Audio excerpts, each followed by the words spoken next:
အားလုံးမင်္ဂလာပါဒီနေ့မှာတော့မြန်မာဝတ်စုံလဲနီးလေးပြနေပါတော့ဘယ်လိုဖျားသွားတဲ့ဟာကြီးသွားလို့ရှိရင်ဝတ်လို့ရအောင်ပေါ့နော်ဖျားသွားလို့ရှိရင်မြန်မာဝတ်စုံလေးနဲ့ပြင်အောင်လို့မြန်မာဝတ်စုံလေးနီးလေးပြပါမယ်အဲဆိုလို့ရှိရင်အရင်ဆုံးဝေးရမယ်အင်ဂျီလေးပြပြင်တော့နော်ဒီအင်ဂျီရင်းနဲ့မရဘူးနော်ဒီ Chinese custom 1ဆိုတာလေးကိုပဲရမှာနော်ဒီဘက်က2ကကျတော့အရောင်နေနဲ့ဆိုတာမရဘူးနော်ဒီ1လေးနဲ့ပဲလုပ်ရ1လေးလည်းပဲရပါနော်ဟိုဘက်ကဟာနဲ့မရပါဘူးဘယ်အင်ဂျီနဲ့မှမရဘူးနော်ဒီအင်ဂျီနဲ့ပဲရပါနော်အဲ့ဒါဆိုလို့ရှိရင်အရင်ဆုံးဒီ menu ဆိုတဲ့နေရာလေးဝင်ပါမယ်ပြီးလို့ရှိရင်ဒီပေါ့နော်auto play တဲ့နေရာလေးဝင်ပါမယ်ဝင်လို့ရှိရင်အောက်ဆုံးသွားမယ်ပေါ့နော်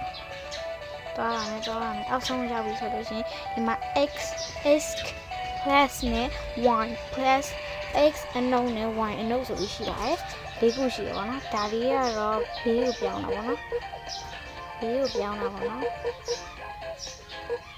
ဒါလေးကကြတော့အပေါ်အောက်ပြောင်းတာပေါ့နော်နေမှာဆိုရင်မြန်မာဝတ်စုံလေးတစ်စုံရသွားပြီပေါ့နော်နက်ပြလေးနဲ့အစိမ်းလို့လေးနဲ့ပြီးတော့ဒီတစ်စုံကတော့မရဘူးနော်လို့လဲဆိုအောက်ကိုတအားရမယ်လို့ဒီမှာဆိုလဲမြန်မာဝတ်စုံလေးတစ်စုံရပြီပေါ့နော်ပြီးလို့ရှိရင်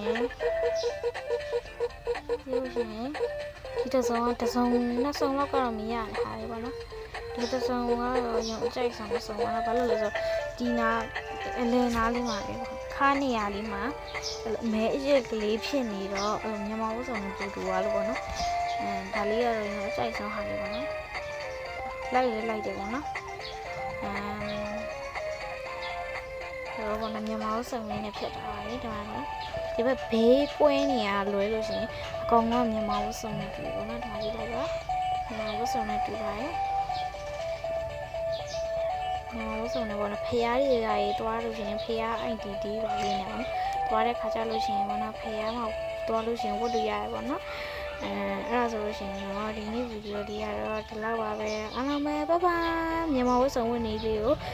ပြောပြလိုက်ပါပြီအားလုံးပဲဘိုင်ဘိုင်မေးတဲ့လူတော့မရှိဘူးပေါ့နော်ဒါပေမဲ့လည်းဒီတိုင်းပဲပြောပြရတာပေါ့နော်အားလုံးပဲဘိုင်ဘိုင်ပဲပြောနေ